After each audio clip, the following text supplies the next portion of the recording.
Good evening. Good evening. It is Tuesday, February 28th, and welcome to the Positional Sports Talk Show Post, live streaming on Facebook Live, Twitch, and our Positional Sports Talk Show YouTube channel. We are a sports talk show made for the fans, from the perspective of fans, presented by lifelong sports fans. We will provide our opinions and positions on the hottest topics in sports this evening. My name is Big Reg. I'm joined this evening by two of my partners in crime. What's happening, J3? What's going on, Big Reg? What's up, Professor J? Welcome back. What's up, fellas? And the professor's in the building. Professor J, brother, we missed you, but we understand what you and the fam's been going through. Good to see your face. Glad you're here this evening. Hopefully you have a little energy and passion to talk some sports this evening. Amen. Glad to be back, fellas. Praise the Lord. Let's go.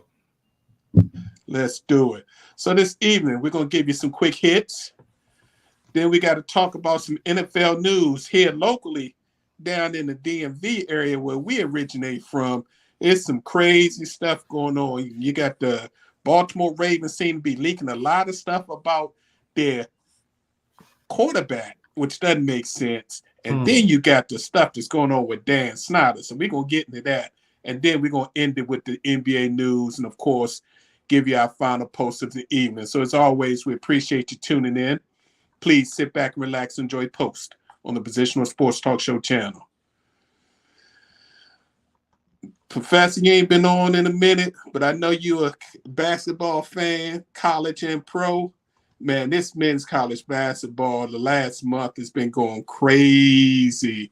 But it looks like we're starting to, laser in on a bona fide number one overall number one and current number one ranked Houston. It should be an interesting turning, but what do you think about, what's been going on in college basketball? Your Tar Heels trying to fight their way to sneak in the back door. I knew you was going to go there. Yeah, I mean, I'm glad the Tar Heels are fighting. I'm still mad that they lost to NC State last week because to me, with their upset win this week, I believe it was against Virginia, if they had that under their belt too, man, supposed to walk over Florida State. But, man, they still on that bubble. But I'm liking what I'm seeing from everybody, both men and women, getting ready, getting tuned up for the tournament. I think this year's madness is going to be epic. I think there are, at least on the men's side, there are at least 10 teams that could take home the crown. And on the women's side, it's still a little top heavy. But, I'm rooting for South Carolina to do their thing again. But I'm just glad to just be watching sports again, get my mind back in the groove of things. It's been tough lately and haven't really, the last month or so, I haven't really been a lot in the sports. But last week, I started to feel like myself. So I'm ready for March Madness, fellas. That's good. That's good. I got to ask y'all another opinion on the men's game because I think you're right, Professor. There are a number of teams that look like they have the possibility of winning it all. But number 2 ranked Alabama, who's been, for the most part of the year, pretty solid top 5 team for sure, and definitely looking like they have the capability of at least making a Final Four run, if not winning it all. But then we had the controversy early in January. We didn't really get into it a lot. And to be perfectly honest, there's a couple of steps of separation from that issue for me as far as one of the individuals involved. So I've been trying to stay away from it.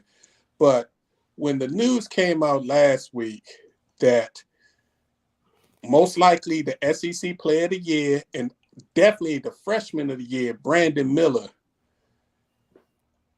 and other members of the basketball team were on site when that tragic shooting and killing happened, what y'all think about how Alabama handled it? J3, you want to go first? Not at all. Not at all. So I've been catching up on this particular situation. And just to answer your question point blank, I don't agree with the way Alabama handled it at all. I mean, there's a person that actually lost their life in this situation. And then the reports are coming out saying that his friend, a teammate, called him and told him to bring his gun that he owns down to wherever they were, where everything transpired, and then for him to still be playing. I'm not sure. I know I don't agree with him still playing, but with him being that close to the circumstances of a young lady losing her life, I don't really get what the thinking is there. And I get it. We all know it's about this. And the bottom line, without this player on their team, they don't win at all. And I think that's what they're thinking about. That's what his head coach is thinking about. He's thinking about winning this tournament and hoisting a trophy, and not at all sensitive to the life that was lost, the families that are involved, and the tragedy that's surrounding it, even though he knew he was going to take some backlash for his decision. But it's like they don't even care. You got anything to add, J3? All I can say is, again, it's not about the players. It's about the wins and losses. They're not concerned about situations that happen off the court like they should be. And this is like Professor Jay said, it's a very serious situation when you have an individual that lost their life. Yeah. As people who watch this know, I got deep ties to Alabama. Daughter's a grad. I follow them heavily. And when I first heard about the situation, again, I had a 3-step separation from one of the individuals involved, which is unfortunate. But when I heard the information about Brandon Miller, A, I was shocked by how Alabama handled it, but B, I'm really shocked that the Alabama police not only didn't charge him, just interviewed him, never picked him up, anything. And trust me, from having to go down to Alabama for 3.5 years and see how things are, especially people who look like us, that surprised me. So now Alabama is a concealed carry state. So that's kind of what they're leaning on, that you have the right to carry a weapon in Alabama, and the individual who requested that their gun be brought legally owned that gun.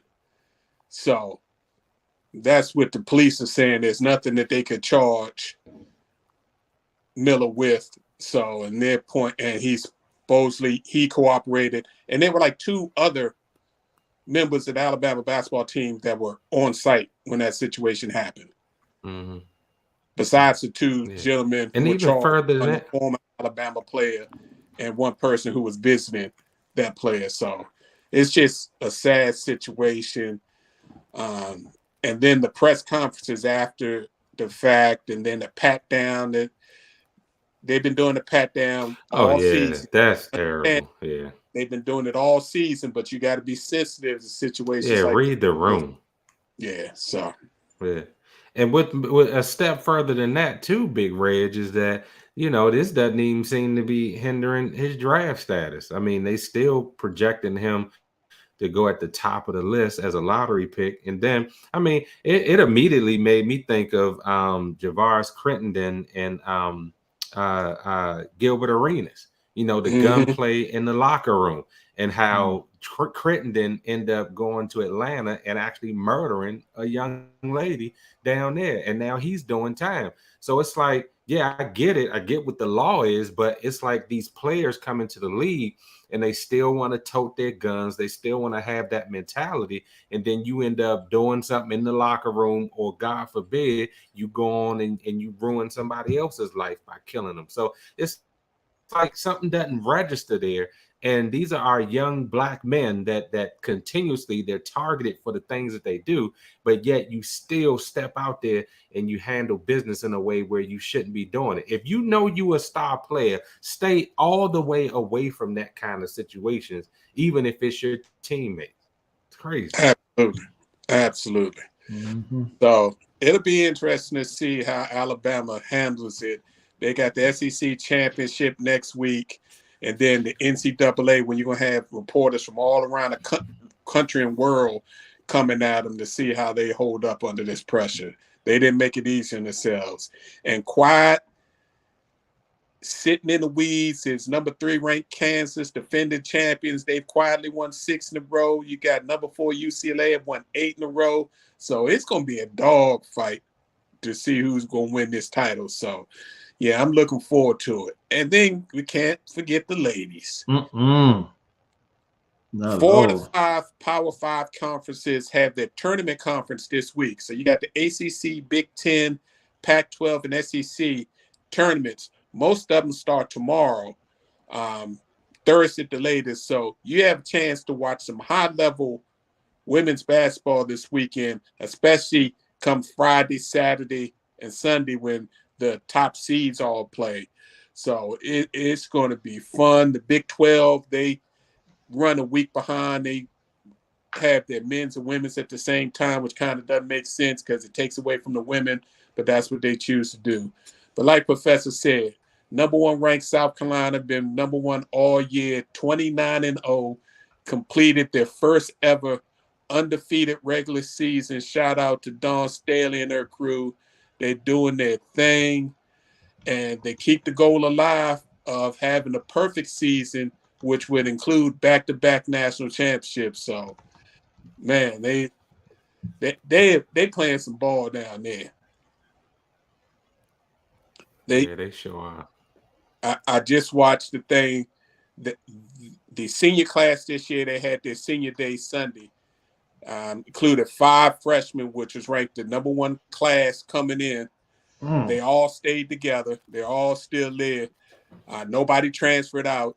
I think they've only lost 5 games in their 4 years. So it's just they're trying to finish it off. Last year, they got knocked off in the SEC championship, but then went on to win the national title. So they're trying to win everything this year. So, but they're going to have some problems. Number 2, Indiana, and 2 other Big Ten teams are playing well. Indiana's 26-2, and they're doing some things. They actually lost on Sunday to number 7 Iowa, thanks to, if y'all don't hear anything else, Caitlin Clark, University of Iowa's All-American triple-double threat. Last year, she led the nation in scoring and assists. She's, I think, 3rd in the nation this year in scoring, 4th in assists, but she's increased her rebounds. She is a crazy talent, and she got Steph Curry range. Wow.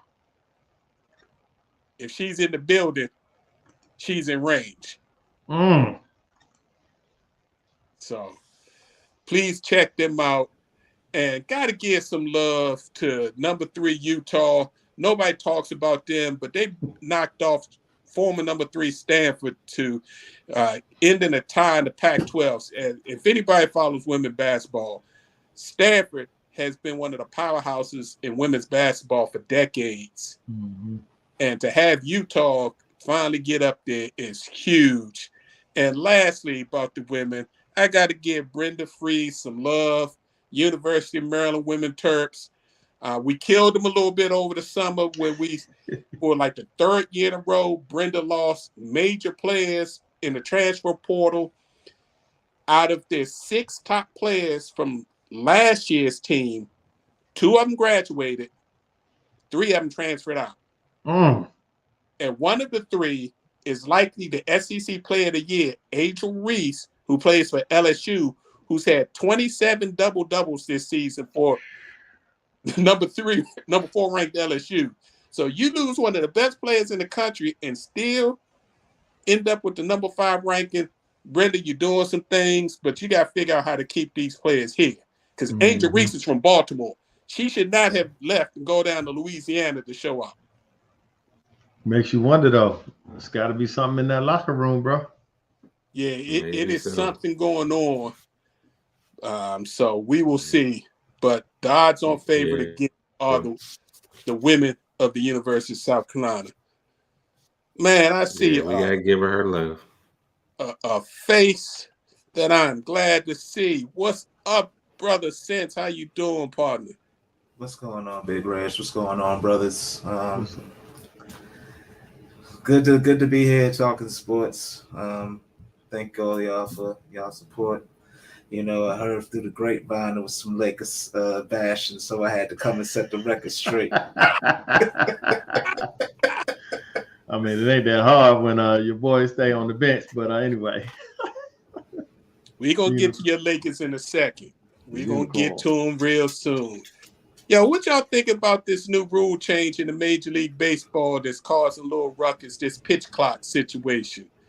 I mean, basically, you got 30 seconds in between batters, so once somebody strikes out or gets on base, you got to keep moving. And then after that, once you at bat, the pitchers have to make a pitch within 15 to 20 seconds, depending on if there's a run on base.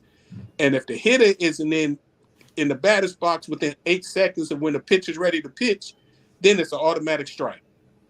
So what they trying to do is speed up the game. I love it. Yeah, they're trying to speed up the game because that's right. Dude, if you go to a game, you're gonna be there for a while. Yeah, and they're trying. Go ahead. I'm sorry. No, I was gonna say they're trying to keep the viewers more engaged because right now, sorry to say, even though baseball is entertaining, it's not as entertaining as it could be. So I think adding this pitch clock just keeps the engagement up with viewers. That's all.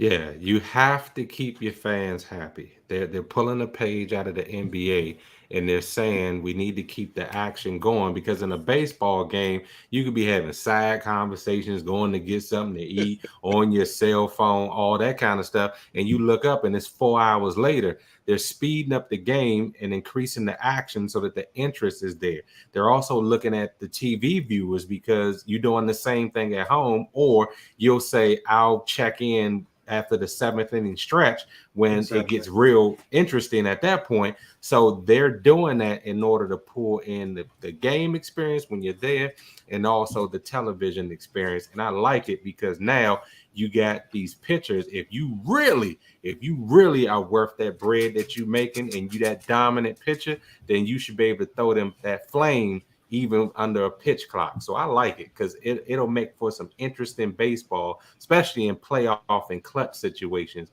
because now you got batters that are speeding up and you got pitching that's speeding up. I love it. I do too. And you're going to use your bullpen more because you don't see a pitcher going 7, 8 innings straight because with this time clock, again, you have to be ready to throw that ball. That's a lot of and it lessens the cheating, time frame. It lessens the cheating too. They can't be there all messing around and all that kind of stuff. You got to get right to it. Yeah, it should be interesting. They tested this for the past 2 years in the minor league, so they knew it was coming. But they basically shaved almost a half hour off minor league games, so they're hoping to do the same thing with major league games and take it from just over 3 hours to 2.5 hours, have a game over. So it'll be interesting. Even in 2.5 hours, if you don't have nobody hitting the ball, I know me personally, I'm falling asleep. So they need to speed the game. It's time to go. Right. I'm channel surfing at that point. Like Professor said, I'm going, flip back when it's like, maybe the 6th, 7th inning and see if anything changes. I hear you. Fellas, it looks like Live Golf is winning early on in the dispute with the PGA and European Tour. All 4 of the majors announced qualifications required that will allow Live players to qualify to play in all 4 of the majors. So that's the big prize that those guys who left the PGA were worried about, really. They weren't concerned about the regular season tour events. They were worried about being able to play the Masters, the US Open, the Open, and the PGA tournament. So now that they all 4 kind of caved, I think we're headed to a situation where it may take a couple of years, but eventually I think they're going to have to bring these 2 leagues together because I just don't see enough. I could be wrong. Just don't see enough place where 2 viable golf leagues can exist and be profitable. Yeah, this is WCW versus WWE. WWF. Which one gonna cave and which one gonna swallow the other one and take it in? Exactly. Yeah. Exactly. Do you Before see you a call potential? through, I'm sorry, Oh. Sid, go ahead. No, I was just gonna ask, like, do you ever see like a potential merger in the future of the two, or like, they'll forever be No, competing? I think there's eventually going to be a merger. Right now, there's still a bunch of bad feelings, and they still got that lawsuit going. So, if the lawsuit gets thrown out where the PGA's suing Liv, or if Liv wins, I think the PGA is going to have to give in and come to some resolution because they don't have the Saudi money. Point blank, period. And the Saudis can lose $100 million a year for a decade and wouldn't feel it. Wouldn't blink. So, True. yeah. What's going to happen with your boy Jake Paul now that the novelty is gone and the YouTuber turned boxer actually fought a Actual fighter boxer in Tommy Fury and lost in a split decision? Is he still going to be able to, make this work where he can put on these pay-per-views and make millions of dollars a fight nobodies? I think it might fizzle out. Like, definitely the chirping will kind of decrease a bit. I mean, I think he extended his 15 minutes of fame, as much as he could extend it. And I think he ain't done yet because the WWE pulling both he and his brother in. So even if on this side they fizzle out, they have another great opportunity right before them with the WWE. So they'll just slide right on over to the world of wrestling entertainment. So good for them. Good for them, because boxing's definitely not his bag. Yeah, well, it's all about this anyway. They was both of them eventually was going to lose anyway, but they made that transition already because I think the WWE just had Hell in a Cell or something a couple of weekends ago, and Jake Paul was there, being a troll, messing with people and stuff like that. So they're going to transition nicely, man. Yeah, and his brother's already been on a couple of events actually wrestling, so I can see that. And then Jake Paul, I got to get to him. Jake Paul is a hell of a businessman. He also recently entered a deal with the Professional Fighters League, which is one of the people trying to compete lightly with the UFC in the MMA world, where he says he's going to do that, but he's also got some partial ownership into that, and he's launching a betting platform to bet on fighting, MMA, UFC, all the fighting. So yeah, he's working on that paper. Oh, he ain't worried about boxing. He's working on that paper. I think that was always his plan. I just think the fighting worked out a little better than even he thought. Yeah. I mean, like Big Red says, you fight nobodies and collecting wins, and you finally, meet a legitimate fighter. We wouldn't say like a premier boxer, but a legitimate fighter, and you kind of get humbled a bit.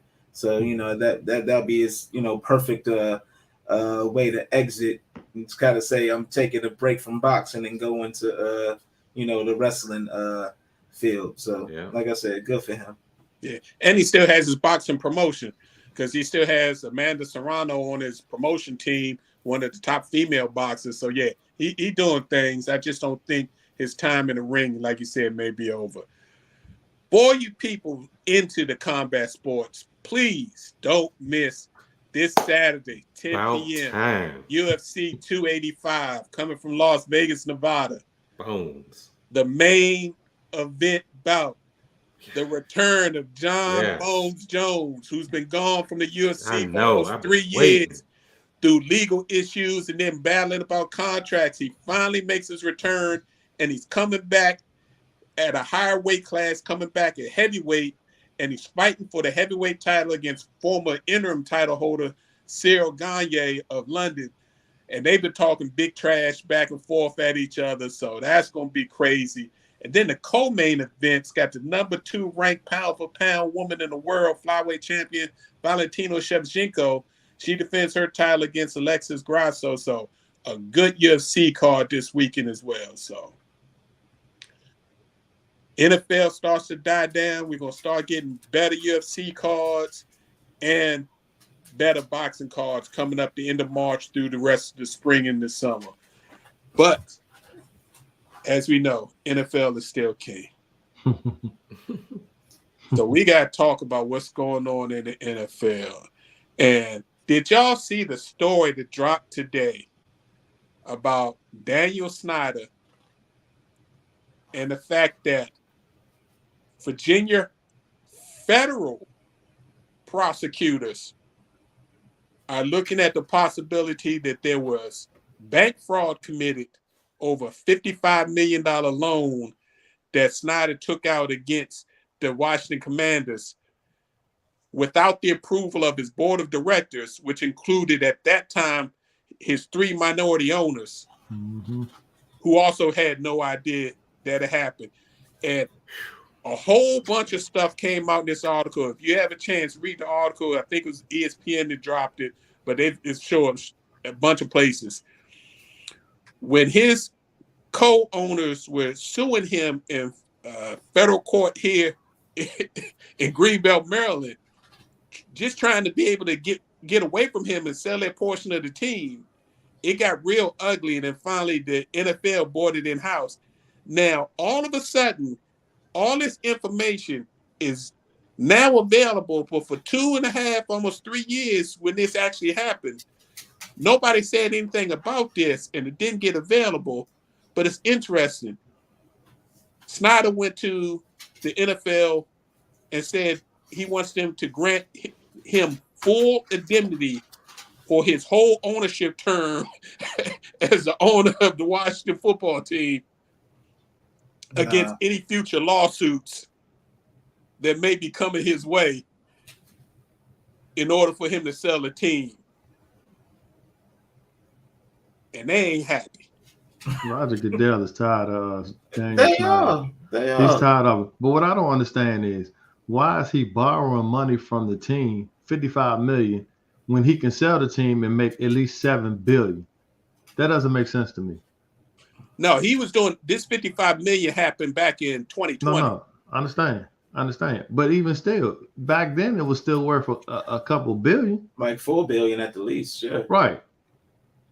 Well, it seems based on the article that I read that the co-owners, when they were trying to sell their portions and had to give up, financials, and that's why he was trying to stop the co-owners from selling their portions, is that Snyder, based on this article, was using Washington as his personal Bank. slush fund. Sounds about right. It's I hope we don't find out he an arms dealer, man, or something crazy like that, man. It's something murky. It's definitely something fishy about this. Whether he's a degenerate gambler or something's gonna come out soon about this. I'm just ready to be done with him altogether. Like he's shaping up to be like the NFL's Donald Sterling minus the racism, but we don't know about that. We don't know that. We don't know about that. Right, exactly. We don't know about that really. But like he's shaping up to be the NFL's Donald Sterling, Robert Sarver, all rolled in one. I'm like done with this dude. He's a pariah.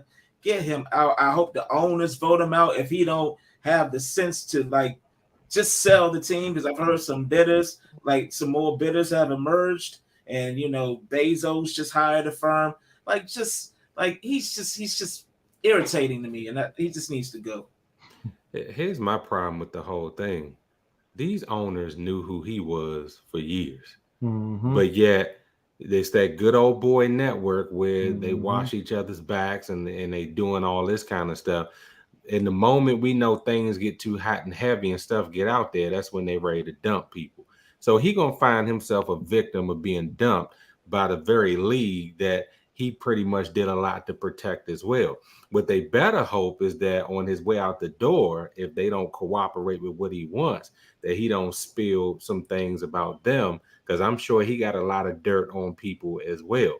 The NFL, to me, is turning into the league that's starting to get exposed for what it is. I mean, we talk about the practices with black coaches and black executives, but really it's about what's being done with the money at the very top of these organizations. Because I guarantee you, he's not the only owner that is taking out lines of credit, using his own team as a slush fund and stuff like that. It's just that this is part of the last straw with the sexual scandals and everything that else has been going on, and he pretty much running the team into the ground, that now people want to wash their hands out. But he wouldn't be asking for immunity if there wasn't some indemnity and all that kind of stuff. There wasn't some smoking guns there that he knows about. So I'm interested to find out what concessions they're gonna make with him in order to keep all this quiet. It's like the mafia kind of. They try to because he's causing too much trouble right now, so they gotta remove this.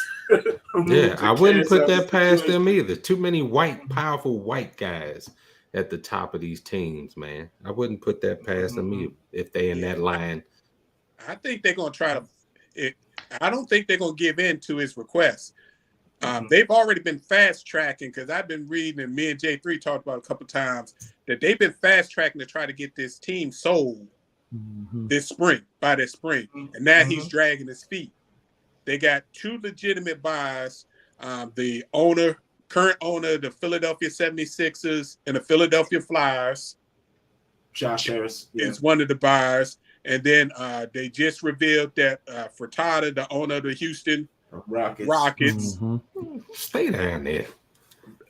One of his stipulations to sell the team early on was that Jeff Bezos can't bid on the team.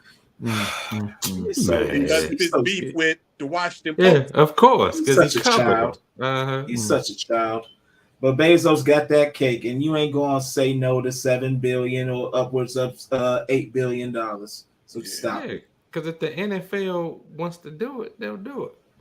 Right. And supposedly Jerry Jones is supposedly trying to broker some reason with Snyder to get him to go ahead and do like the Phoenix Suns former owner Sarver did. Just sell a team, bow out gracefully. Because if you make us get ugly, we're going to get ugly. And just like you threatening us, we got a whole bunch of stuff that we know. And they still currently have an investigation going on them. And he wants them to keep all that hush-hush too. So it's crazy. You better sit down and keep quiet before you not be able to spend that money and be somewhere else that you don't want to be if you catch my drift. Lock up. Yeah. And guess where they talking about all this week? The NFL Combine. The Combine officially starts today, with players arriving to take their physicals, have their official NFL measurements taken, and begin their interviews. But most GMs and ownership groups have been there since Sunday. So this was a topic. Yeah.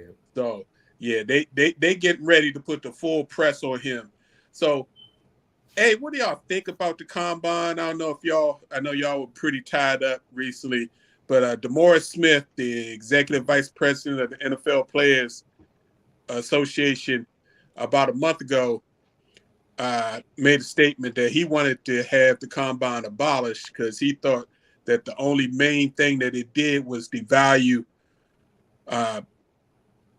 the majority of the players' worth, because you go here and instead of just having one physical that every team has to use, if a team is interested, they can request their own physical. So a player literally could end up taking 30 physicals.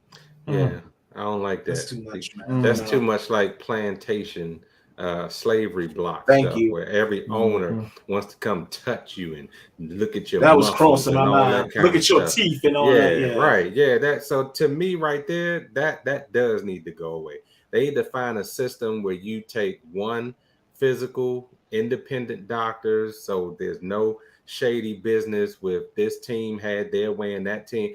Just find out a way where each player can do a thorough physical with independent. I don't care if they make a contract with a medical facility or whatever. Let that ride. Let them go through their interviews. But yeah, 32 teams should not be touching and examining a player. That's disgusting. And I thought that needed to go away a long time ago. How long has the Columbine been in existence? 40 years, right? Yeah, something like that. Yeah, like 40 Yeah. years. Yeah. Yeah, it should just be one display. All the teams come out to see it. That'd be that. Well, Oh, that's their reason. We can bring everybody to one place, and that's what's doing. And what the Players Association saying, no, you have one place where everybody gets their physicals, everybody goes to the same doctors, and you have Right. one physical that Right. goes out to all 32 teams, and then we can have regional pro days where each team can send their scouts and all that, and then you'll have players from the East one week, players from the West, and do it that way. That way you don't have this combine and then have to go to the schools for individual pro days. Makes sense to me, but I'm not sure if Well, that's changed because let me ask you this. How effective is the Columbine anyway? Because like you said, if you have some players that go or some players that don't go and they still get drafted high, then what? Is it really worth going? That's no point. yeah, there's two big reasons for the combine. What somebody does on the field generally can only hurt them, can't help many. You might have a handful that just run so fast that they weren't expecting that end up going up the draft board a little bit. But everything else, they're just trying to validate what they saw on tape. But the big thing for this is the interviews. Basically, most players, you're going to have a minimum of 10 interviews. So tonight and tomorrow, these players are going through interview sessions with different teams. I think they're like 45 minutes where you sit down with individual teams and you go from room to room to room interviewing. And so they're trying to get into the headspace of the player, get to know them. And then the third thing that they're really doing, this is the time where the execs, the coaches, the agents all start talking to set their foundation for free agency, for trades, for the draft, and all that. So it's big business that happens to have the players there to run around on the field over the weekend. Yeah. And then just to add one more thing, I see it as needed for any player that's coming off of some type of injury. And there's a question mark about their ability that they now can showcase that they can run or jump or whatever the case might be. But yeah, I just think we need to kind of get that slavery mentality out of it and just make it more modern for how we think today and how we actually test things. To me, I like the interviews like Big Red said, because you really need to do more about the character of these players, you know, so they won't have any run-ins and all this kind of stuff with the law, you know, domestic violence, you know, all this kind of mess. To me, that's more important, those evaluations, than what they do on the actual football field. You watch them play, so you got an inkling of what they can do. Now let's see what type of person you are. Absolutely, because it all starts from the mind. And if they're not right, you know, mentally, it's really going to translate on the field as far as, you know, what you see and as far as performance is concerned. So I agree with with Professor's point on that. I think that should definitely be taken, you know, more seriously than physical performance. You have to, you know, take that into consideration, but you also want to make sure their all around well-being is good too. Yep. The NFL franchise window opened last week. It's got one more week to go. It ends March 7th at 4 p.m. We got the first player to be franchised. Deron Payne. Deron Payne of the same Major Payne. It's interesting. They only put the non-exclusive tag on him. So Payne does have the ability to negotiate with other teams, but it's unlikely that that's going to happen, because if another team wants to sign him, they got to give up 2 number 1 picks. And I can't see 2 number 1 picks for a D tackle. But that's the first of many who are going to be franchised over the next week. But what do y'all think about the Ravens and all these rumors about Lamar from the end of the season on through this. There was a rumor leaked last week that said that Lamar Jackson, all of his counter offers were only for a fully guaranteed deal. And y'all know Lamar been quiet. He actually had one of his people seek out Stephen A. Smith to just let them know that's a lie, that he never requested that the Ravens have to fully guarantee any contract that they send him. But he does have a standard of what he feels is acceptable for minimum guarantee. So, as he should. Yeah. Yeah. What are the Ravens doing, though? Why would you do your best player like that? And what does that say to other potential free agents that you might want to get, or somebody that's currently on the team? They saying they doing Lamar like this. What they gonna do me like? It's obviously they don't want to keep him because there is no way he's going to be your starting quarterback and you doing him like this. They don't want him. That's what it sounds like to me. Yeah, they completely fumble in this. Like they are completely fumbling this. They man. I mean, they shouldn't have taken this long for someone who has done so much for you to make him right, make him whole with a new deal. So, I mean, at this point, I don't see no salvaging of this. Let the man go. Let him be a free agent. I was on the record at the beginning of the season when they didn't have a deal that said he will not be a Raven next year. And I'm sticking by that. And all they doing is pouring gasoline on the fire. And that's just going to make him either say, I'm just going to hold out like Watson did and just sit, or you're gonna have to let me go. I don't see them repairing this. And whomever is advising Bisciotti and the general manager and all this kind of stuff, they're doing a poor job at showing their franchise former MVP quarterback that they actually want him. I'm with J3. They showing him everything, but they probably showing them behind at this point too. So Lamar just needs to believe what he sees and get ready to pack his bags. Mm-hmm. Yeah, the sad part about all this, as I've said all year, Lamar gonna get his money one way or the other. Mm-hmm. The situation is gonna be where he's gonna get it from, and if they want to treat him that way and let him walk, Ravens, welcome to the next decade where you're going to be searching for a quarterback. See how that works. Futility. Yeah. Futility at its finest. And what I hear is that now that Bieniemy is in the building, Washington will make a strong push at trying to get Lamar Jackson. I think he want to go to Florida, actually. I think he really wants to go to Miami. And if I was Baltimore, I'd try to broker a deal like where I could get something back for him and just trade him to the Dolphins. Now, I don't think Baltimore gonna let him walk without getting something. I mean, they'll really be foolish with that. I don't care what they have to do. If they're gonna sign and trade or whatever they need to do, they need to make sure something comes back to them. Because to completely let him get away, that would be negligent. They might as well fire their ownership and sell the team too. Like you gonna let him go for nothing? Oh my God! Right? Yeah. He gonna get the tag. It'll be interesting to see which tag they put him on. I think it's gonna be an exclusive tag because they put him on a non-exclusive where other teams can just sign him for 2 first-round picks. That'll be done in 24 hours.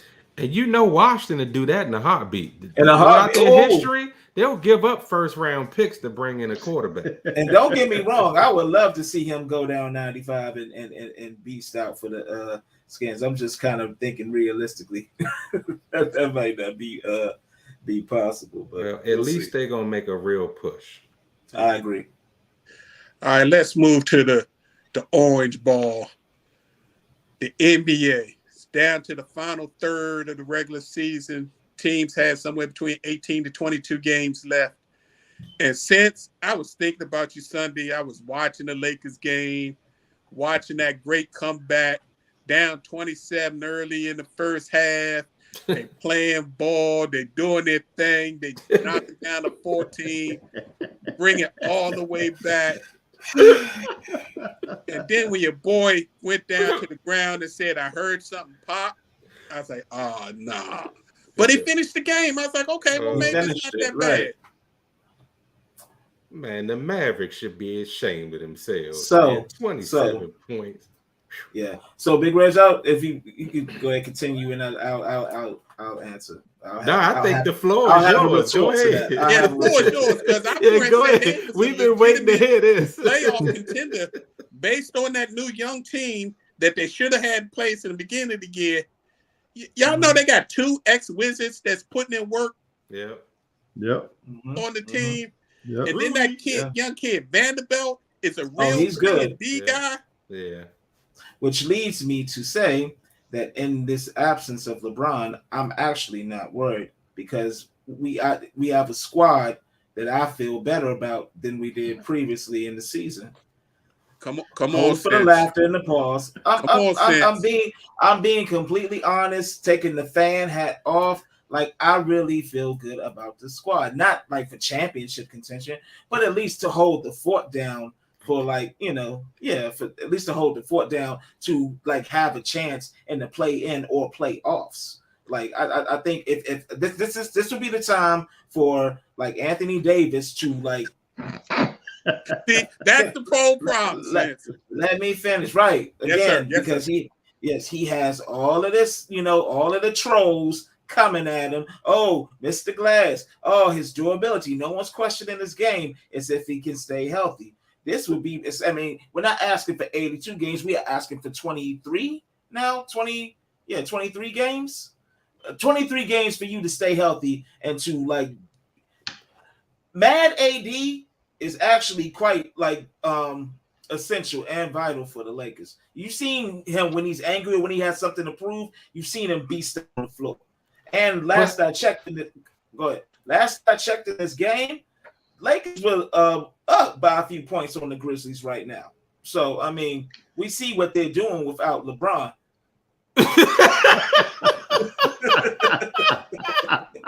You know what, DJ, you wrong. Let you go ahead. Y'all throw all the shots y'all can throw. Okay, I got a real question, real quick. Do you think AD's his flipping on this beast mode, his attitude change is going to keep up with his body? I mean, seriously. That's the question. That's the whole question. I can't say definitively that it will, but I pray it does. Because say he does carry the team and y'all get one of the playing spots and you get into the playoffs, I think that if he empties his tank to do that, he's going to be no good once y'all get into the playoffs. But that's when LeBron will come in, and that's when But LeBron can't do it by himself, and you know that.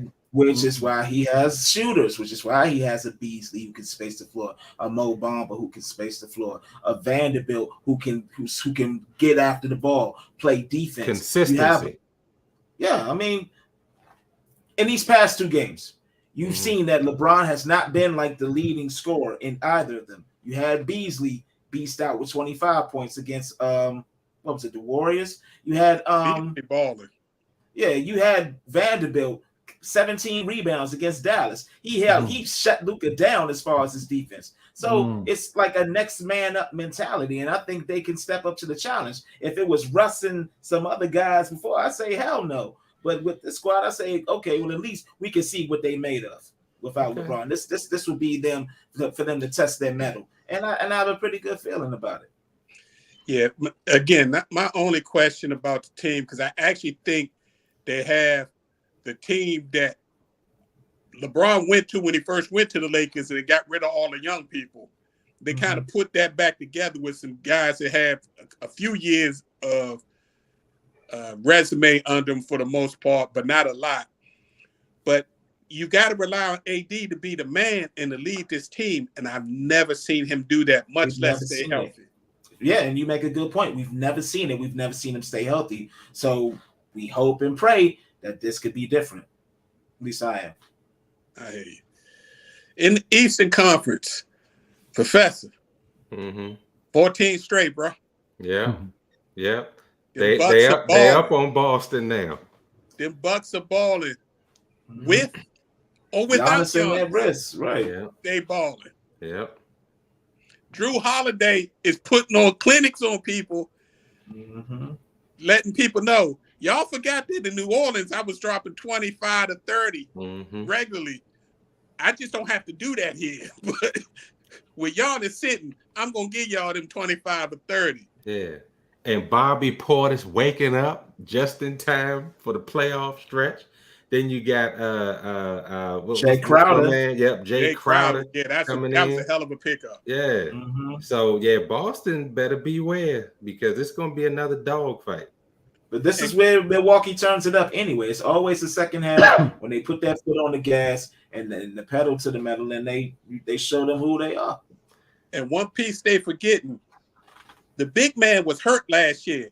Remember, Lopez. Lopez didn't come back to the end of the season. That's right. He played the playoffs hurt. That's right. Lopez is balling. So he sure is.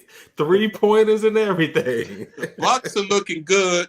I mean, the Celtics ain't going nowhere. Nope. They still gonna be around. Thanks, BJ. My question about the Celtics is when it get to crunch time, is the new coach Joe Mazzulla gonna be able to make the adjustments necessary and keep everybody accountable in order for them to push it through? But basically, I see the East, Bucks and Celtics are kind of one level. The 76ers, you think they should be able to compete with either one of those teams, but they're just not consistent enough. And I know Ed been saying it for years, but I'm starting to get on his bandwagon. I got to question Doc Rivers' coaching. I knew you were going to say that.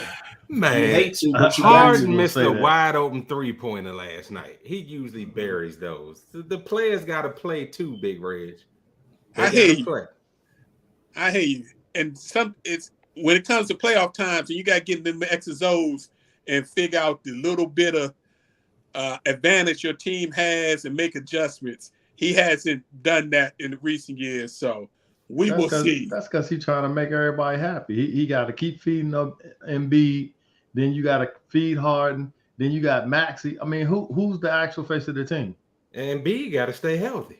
And Embiid got to stay healthy because he's playing with a sore foot, and his back can go out at any time. So true. And you mentioned James Harden. I forgot he even played on the squad because you don't really see him that much. Like he's here, then you don't see him. Now you see him, now you don't. So he did one thing right. He got himself in shape, but he just ain't that dude anymore. Yeah. He's just not that dude anymore. Yeah. Over on the Western side, fellas, I don't see anybody right now playing well enough to beat the Denver Nuggets 4 games out of 7. Yeah, I mean, but see, didn't we see this last year? No, you didn't see this last year because they didn't have 2 of their main players last year. Right. Okay. Porter and Murray. Okay. All right. So yeah. Okay, you're right. Okay. I mean, basically, they've been playing without those guys for the past 2 seasons, and this is the first season. And it took Jokic a little bit of time trying to let them get their feet back going and all that. But them boys are playing good ball, and they deep. Yeah. Oh, for sure. And I'm not poo-pooing them at all. I just before and refresh my memory, in the season before last, where did they finish? How far did they go in the playoffs? For the past 2 years, Luka beat them last year. No, I'm sorry. Golden State took them out last year, so they lost to the eventual champions. Okay. Without Porter and Murray. The year before that, they lost in the second round. And again, Murray was hurt, and Porter was hurt. Okay, I'm rooting for the Nuggets. Don't get me wrong. I mean, not rooting for them. You know who I'm rooting for. But I'm rooting for the Nuggets. I just want to see them hit that second stride. I want to see them go far. The furthest they have gone thus far has been the Western Conference playoffs, and that was in the bubble.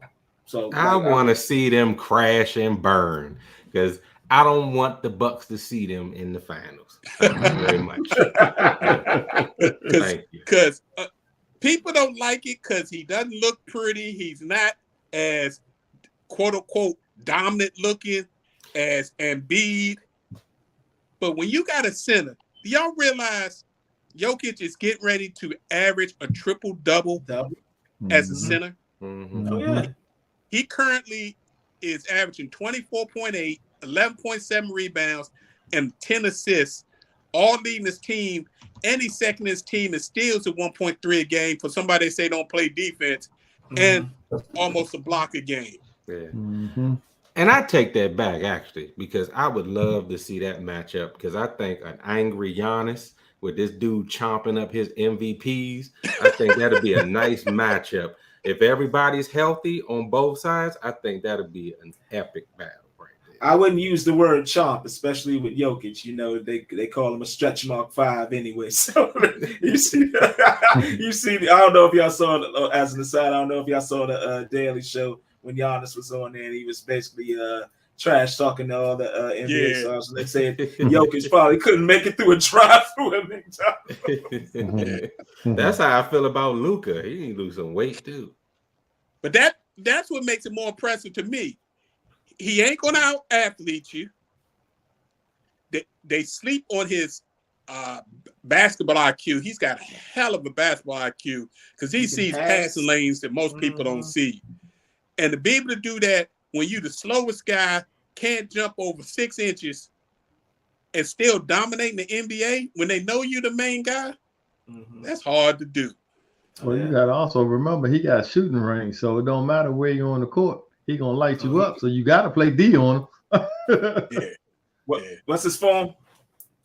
He's shooting them threes, and it's money. Mm-hmm. Money. They're 5.5 games ahead of second place Memphis, so they really starting to stretch that lead out. And Sacramento, that's surprising. People saying that's a wait surprise. For them to fall. Sacramento legit. They solidly in third at 7 games back. But that race from 4th to 13th, it's close. Is within 3 games. So that West is going to be crazy. And KD is supposed to make his son's debut tomorrow against the Hornets.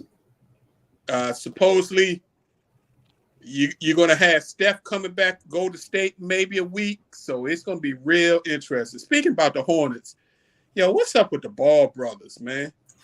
Did y'all see how LaMelo broke his ankle? Yeah. He was trying to break somebody else's ankles. He was just making a step to the side and his ankle broke. Yeah. I don't know what their regimen is. They need to change that ASAP. And then his older brother, they can't figure out what's going on with him and his knee. He may be done. They need to call LeBron. See what he does. Go overseas and get some bloodletting work done or something that Kobe used to do. Something. They need to figure out something because it's a shame all that talent they have and their bodies are breaking down at such a young age. It's just, I don't know, maybe that regimen that their dad had them on early on, maybe it was too much. Yeah, he's killing them. Wearing down on them now, right? I was going to say, I kind of blame LeVar. Whatever regimen he had put them on is starting to get out the bed. Never lost. Right. Well, fellas, this last third of the season is going to be fun. So we're going to keep everybody posted on the happenings and goings and see how KD fits into the Suns, see what Golden State can do to make a last-minute run. But see what Russ does with the Clippers. Yeah, don't forget that. Yeah. And don't forget right now the Wizards in the 10th seed. They're in the 10th spot in the West. Kuzma. They might make the play-in tournament. You ain't expecting the Wizards. Right, but if they make that's the an achievement. Yeah, that's with this team. Yeah, that'll be an achievement. I hate it. All right, fellas, it is about that time for us to get ready to get up out of here. Before we do that, we got to give folks our final post of the evening. J3, why don't you start us off? So again, this is Black History Month. If you have not done something for someone, please do so before the day is out. You still got time. Short and sweet. I like that. Amen. Professor, what you got for me? Y'all out there, please give the XFL a chance. There's been 2 weeks of very exciting games, especially watching the DC Defenders. And I really think The Rock and Miss Garcia has a product that really can last for a number of years. And remember, they're not here to compete with the NFL, but they're creating a pipeline to the NFL. So I really think that this version of the XFL, the third time around, it'll actually work. So looking forward to grabbing all the post fellas and getting to one of these games at Audi Field.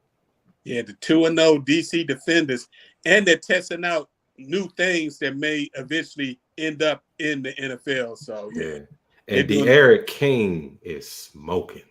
Like Miami. Yeah. Miami. I knew you. That's why I gave you. Vince, what you got for me, bro? Just echoing Professor, definitely give the XFL a chance. I've been quite entertained from what I'm seeing. They're not here to compete. They're here to fill a a void that you don't until you get to the NFL season, in my opinion. And on a personal note, just want to again just thank everyone for their prayers and support during this rough time. I thank you guys, for providing that hub to get away from your problems in the talk sports. This was much needed, and I appreciate you all. Always here for you, partner. Always here for you. We still got to go out, get your way, get some food or something. Make that happen soon, all right? All right. I would just like to appeal to everybody again. The women's conference tournaments games start this week. Some of them starting tomorrow with the ACC. I know the SEC starts tomorrow. I believe the Big Ten starts tomorrow. Give it a chance. You got some great teams out there. Local teams if you're in the DMV with University of Maryland. You got the best team program in the nation right now, University of South Carolina. You got West Coast teams. Now you got Utah. You got Stanford. You got Southern teams with LSU. So you got your pick. Up in the Midwest, you got Indiana and Purdue. So give the ladies a chance. I think if you give them a chance, you'll see they playing high-level basketball, and these will be some of the future stars of the WNBA to get a chance to check out. Yeah. Mm-hmm. True. All right, we'd like to thank you all for tuning in and listening. We appreciate your time and opportunity to share our positions on sports with you. Please tune in each and every Tuesday at 8 p.m. for our next live show. If you can't make the live show, you can also download this show and previous shows via our Facebook page or our YouTube channel, or listen to our shows on your favorite podcasting platform. All you have to do is put in Positions on Sports Talk Show. That'll bring us up. Once you find us, please like and subscribe. Subscriptions are free. We greatly appreciate it. Hit us up at Positions on Sports for Instagram and Facebook, and at Positions on SPO1 for Twitter. As always, we appreciate you. Have a wonderful rest of your week. Enjoy the basketball. Have fun. Stay safe. We'll see you next Tuesday. Peace. See ya. God bless.